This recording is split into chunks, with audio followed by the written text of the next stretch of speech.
Olha, gente, agora a gente ficou sabendo por que a mídia, parte da mídia, não divulga as informações da Vaza Jato, as mensagens que o Intercept conseguiu. Por quê? Porque eles estão envolvidos. Chegaram no Silvio Santos e nos vazamentos seletivos que os procuradores faziam. Mas antes, se você é contra esses bandidos que tomaram conta do Brasil, se inscreve no canal e curte o vídeo. Ajuda muito quando você curte o vídeo e quando se inscreve no canal. Então, se você é contra eles, aqui a gente faz oposição todo dia, vamos fazer oposição juntos. Então, se inscreve. Agora vamos falar da Vaza Jato de hoje. A Vaza Jato de hoje mostra que os procuradores de Curitiba, diferente do que eles diziam, eles realmente faziam vazamentos seletivos. Num dos chats, um dos procuradores, que é o Santos Lima, ele até fala, os meus vazamentos são sempre no intuito de fazer com que o réu, ou seja, o possível futuro delator, ache que a gente fique pensando que a gente vai realmente investigar e que a investigação é inevitável. Assim ele vai colaborar. Em outros chats, eles falam de vazamentos seletivos e tem até um procurador que coloca aquele emoji de um macaquinho fazendo assim, falando, vazamentos seletivos. E eles fazem piada dos vazamentos que eles mesmos fazem. E para quem não sabe, é crime vazamento de processo sigiloso. Mas o Deltan Dallagnol, quando confrontado com os chats, ele não negou a veracidade dos chats. Ele só falou que não é crime porque esses processos que eles vazaram, pelo menos os da Vaza Jato de hoje, não estavam sob sigilo. Só que o Deltan Dallagnol deu uma entrevista 2 anos atrás dizendo que não havia nenhum vazamento seletivo da Lava Jato, porque vazamento seletivo é uma coisa que mostra uma hipocrisia, uma falta de vergonha na cara, mostra um desvio de caráter muito grande de quem o faz, porque você seleciona uma coisa para vazar para a mídia para tirar um proveito pessoal ou um proveito financeiro disso depois. E realmente a Lava Jato fazia isso sempre, sempre e sempre. Eles queriam que alguém delatasse, eles começavam a vazar coisas sobre a pessoa, para a pessoa achar que vai ter investigação, que a investigação está chegando nele, e a pessoa fazia a delação premiada. Agora, faz um link disso com a denúncia do Tecla Duran. Eu falo tanto aqui da denúncia do Tecla Duran, acho que não tem gente no Brasil que fale mais sobre essa denúncia do que eu. Ele falava, os procuradores, o juiz, um amigo do juiz, no caso, sócio da esposa do juiz, e quando eu falo juiz eu estou falando Sérgio Moro, Zuculoto, ele ia em quem ia fazer a delação premiada e dizia, você vai ter que mudar para o advogado tal e você vai pagar tanto para o advogado tal. O advogado tal também é sócio da esposa do juiz. E o advogado tal também é amigo dos procuradores. E aí eles faziam uma rachadinha do dinheiro dos corruptos. Então, imagina um cara que roubou 30 milhões, mas ele, para ter parte do dinheiro que ele roubou de volta e para não ficar muito tempo preso, ele paga 15 milhões para advogado, que é sócio da esposa do juiz. E aí, com esses 15 milhões, eles repartem ou fazem seja lá o que for. Mas aí o cara, pagando para o advogado certo essa fortuna, ele consegue um acordo de delação premiada, ele fica com parte do dinheiro roubado para ele, os procuradores faziam vistas grossas, ou seja, fingiam que não viam contas da pessoa no exterior, ou seja, ele ficava com ainda mais parte do dinheiro roubado para ele, e em vez de ele ficar preso 5, 10, 15, 20 anos, a pena era diminuída e a pessoa ficava presa menos de 1 ano. Então era muito bom. E aí quando a gente pega esses chats de hoje, em que o procurador diz, os meus vazamentos são sempre no intuito de fazer com que o futuro delator pense que a investigação vai ocorrer de qualquer maneira e que ele seja forçado a colaborar. Aí você vê que eles realmente forçavam de qualquer maneira a pessoa a fazer uma delação. Não porque eles queriam chegar em outros crimes. Sim, eles queriam chegar em outros criminosos. Para quê? Para forçá-los também a fazer delação. E todos eles mudavam para um dos 3 ou 4 escritórios de advocacia que eram especialistas em delação. Tinham 3 ou 4 escritórios de advocacia que eram os especialistas. Quem queria fazer delação tinha que mudar para um desses escritórios.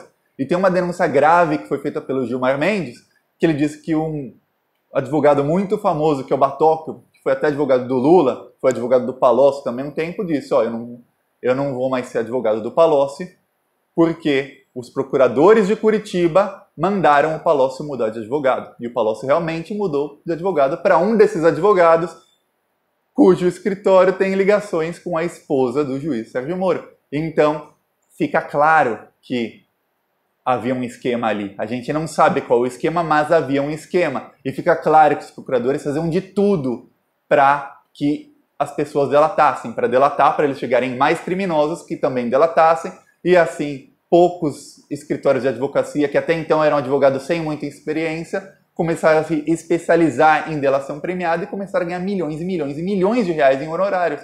Milhões de reais de dinheiro que a gente sabe que é sujo, porque eram de corruptos. Então a Vaza Jato de hoje deixa mais clara ainda as denúncias do teclado Duran. E a outra Vaza Jato de hoje é da Folha, que mostra num dos documentos, porque não tinham apenas chats, eles também compartilhavam documentos no Telegram, uma delação de um doleiro, um dos maiores doleiros do Brasil, que está em vários casos. Ele está em mais de 10 casos de corrupção. E só esse doleiro, ele está acusado de ter lavado mais de 300 milhões de reais. A acusação, muitas com prova, outras ainda faltam achar as provas, mas é um cara completamente enrolado. Eu vou até ler o nome dele aqui. Adir Assad é o nome desse doleiro. Procura no Google, você vai ver, tá na Wikipédia dele, todos os casos em que ele tem. Até na CPI do Carlinhos Cachoeira, ele tá lá, ele aparece em qualquer tipo de delação ou de corrupção, tá sempre o nome desse doleiro envolvido. E ele diz que lavou 19 milhões de reais, não, 29 milhões de reais para o Silvio Santos. Ele diz que ele lavou 10 milhões de reais para o Silvio Santos em 99 e que ele lavou 19 milhões de reais para o Silvio Santos entre 2006 e 2011, sempre usando corridas, eventos automobilísticos. Primeiro, a Fórmula Indy, para quem não lembra, nos anos 90, no final dos anos 90, o SBT transmitiu a Fórmula Indy e até trouxe a Fórmula Indy para o Brasil. Então eles faziam contratos superfaturados de acordo com essa delação, que está em sigilo. O Sérgio Moro colocou em sigilo essa delação quando ele ainda era juiz, para você ver como a Lava Jato sempre protege os aliados. Hoje em dia, o Sérgio Moro, que já deu entrevista em Harvard, na revista Time, hoje em dia ele só dá entrevista no Ratinho. A gente já vê por que o Silvio Santos é tão aliado dele e do Bolsonaro. Por quê? O Sérgio Moro colocou em sigilo a delação que envolvia a lavagem de dinheiro para o grupo Silvio Santos, para a empresa que faz a Telecena do Silvio Santos, todo mundo conhece. E ele diz que lavou 10 milhões usando eventos sobre a Fórmula Indy em 99 e depois sobre a Fórmula Truck entre 2006 e 2011. Aí a gente pode falar, é só uma delação, a gente não sabe se tem prova ou não, realmente está sob sigilo, então a gente não pode acusar o Silvio Santos antes da hora, realmente. Mas eles chegaram nesse doleiro a partir de uma outra delação que dizia que ele lavava dinheiro sempre usando eventos automobilísticos. E aí é muita coincidência que delatam o doleiro dizendo que ele usava eventos automobilísticos para lavar dinheiro de outras pessoas, de terceiros. E aí ele diz, eu usei eventos da Fórmula Indy para lavar 10 milhões de reais para o Silvio Santos, depois usei da Fórmula Truck para lavar mais 19 milhões de reais para o Silvio Santos. Aí fica difícil a gente defender o senhor Silvio Santos.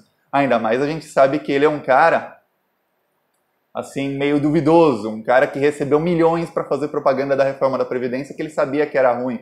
Um cara que recebe milhões e milhões, aumentou a verba do SBT em 800% desde que o Bolsonaro assumiu. E aí, a gente até viu o Silvio Santos no Teleton com um telão com a cara do Bolsonaro atrás. A gente vê que ele convida os filhos do Bolsonaro para programas de TV no SBT. A gente vê que ele convida o Bolsonaro, ele convida o Sérgio Moro. Sempre que tem algum problema, a entrevista é no Ratinho, ou é para o Cabrini, ou é para algum outro repórter do SBT. Então, é isso. Esse pessoal do Bolsonaro, que antigamente eram os bambambãs, hoje em dia eles só aparecem no SBT.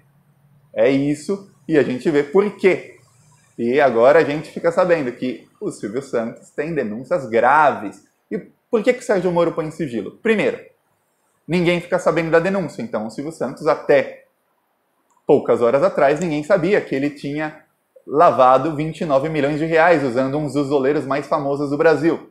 Mas, mais do que isso, bom, supostamente lavado, eu não posso dizer que lavou porque está sob sigilo. Mais do que isso, esses crimes prescrevem. Há vários e vários crimes da Lava Jato, que foram crimes de muitos anos atrás, que o Sérgio Moro colocava em sigilo e o crime prescrevia. Quando prescreve, a pessoa não pode mais presa pelo crime. E esse é o tipo de impunidade 2 do Sérgio Moro. O primeiro era não melindrar os aliados. Lembra com o FHC, não pegar o celular do Cunha que ia colocar mais uns 300 políticos na cadeia. Aliados do Sérgio Moro, é claro, que hoje são aliados do Bolsonaro. E colocar sigilo em várias delações. Por quê? Porque assim não se investiga, não torna essas pessoas réus, o Silvio Santos não é réu, a gente sabe, nem as outras pessoas envolvidas, e assim o crime prescreve, porque imagina, uma lavagem de dinheiro de 99 faz 20 anos, tá para prescrever. Quando prescreve, ele não pode nunca mais ser punido, podem aparecer todas as provas do crime, pode aparecer o que for, ele não pode mais ser preso, não pode mais ser punido, não pode mais ser multado. A propósito, essa semana saiu a notícia de que 8 crimes do Paulo Preto é o operador de propina do PSDB, aquele cara que tinha mais de 100 milhões na Suíça, operador de propina do Serra e do Alckmin. 8 crimes dele prescreveram. Agora você imagina que cada um desses crimes, lavagem de dinheiro, dá mais ou menos 5 a 8 anos de prisão. 8 crimes, era 40 anos de prisão para o cara, no mínimo, que prescreveram. Ele nunca mais vai poder ser preso ou punido por isso, ou multado, nada. Fica por isso mesmo. É só no Brasil que acontece uma coisa dessa. Os crimes simplesmente prescrevem. Aí você fala, mas demora 15, 20 anos para prescrever um crime. Mas não tinha que prescrever. O cara lavou dinheiro, ainda mais coisas que são maus para a população, ou seja, dinheiro público muitas vezes, que causam prejuízos à população ou ao Estado, enfim. Esse crime não devia prescrever. Não deveria, porque ele lavou dinheiro, está lavado, ele roubou da população, ele fez um crime, não tem que prescrever. Mas no Brasil prescreve, e aí você vê vários bandidos que ficam impunes. Quantas vezes a gente não vê no Brasil que o crime prescreveu, não sei quem não vai mais ser preso. Principalmente tucanos, e agora a gente vê Silvio Santos, esses crimes de lavagem de dinheiro. Se forem investigados, se for provado que ele realmente lavou dinheiro, os crimes de 99 já estão para prescrever. Os de 2006 a 2011 também está quase lá. Então, ou se investiga e se pune, tanto o Doleiro quanto o Silvio Santos quanto outros, ou vai ficar por isso mesmo, como sempre ficou no Brasil. E a gente vê que o Sérgio Moro ele não punia corrupto. Pelo contrário, ele punia quem ele queria, ele ia atrás dos corruptos para que esses delatassem mais, eles forçavam a delação premiada, e aí ele colocava sigilo nos crimes dos amigos dele, ou mandava não investigar, como no caso do Silvio Santos, do Fernando Henrique Cardoso, do Álvaro Dias, do celular do Eduardo Cunha e de tantos outros que ele mandou não investigar. Esse era o esquema da Lava Jato, e agora está mais do que claro, só não vê quem não quer. Não vê quem não quer, ou quem é bolsominion e está manipulado pelos bolsominions. Porque você fazendo essas conexões simples, você chega lá no esquema da Lava Jato. Agora o pior, gente, isso é culpa do Congresso. Por que do Congresso? Porque quando aprovaram a lei da delação premiada, lei do governo Dilma, você pode ver que a Dilma deu a corda, colocou no próprio pescoço e deixou enforcarem ela e dar um golpe nela. Lei do governo Dilma da delação premiada. O Congresso não colocou regras na delação premiada. Então a Lava Jato podia fazer o que bem entendesse. Não há regra nenhuma para delação premiada no Brasil. Não há limites para delação premiada. Por isso você vê um Marcelo Odebrecht, réu confesso de comprar mais de 300 parlamentares. Esse cara era para ficar preso, mas pelo resto da vida, prisão perpétua.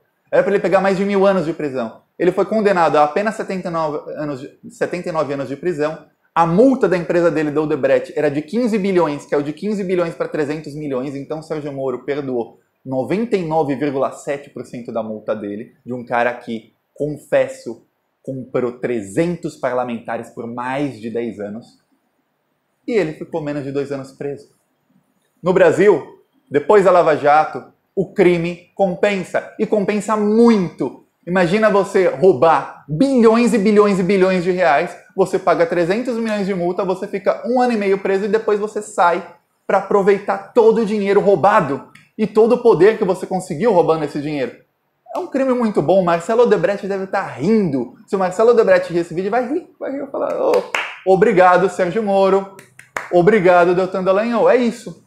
O que os maiores corruptos da história do país estão fazendo nesse momento, rindo da cara do povo e aproveitando o dinheiro roubado. É isso. Galera, gostou do vídeo? Curte, compartilha e se inscreve no canal. Gente, tem muita gente dizendo para eu maneirar nos vídeos porque eu vou sofrer processo, porque eu vou ser ameaçado. Não tô nem aí. Que se danem. E quem quiser ameaçar, que ameaça. Eu já sofri muita ameaça, inclusive eu saí do Brasil por causa de ameaça. Então, que se danem. Eu vou continuar fazendo os vídeos e vou continuar falando, e quem é bandido eu vou chamar de bandido mesmo, como o senhor Deltan Dallagnol e o senhor Sérgio Moro, ministro. Falou!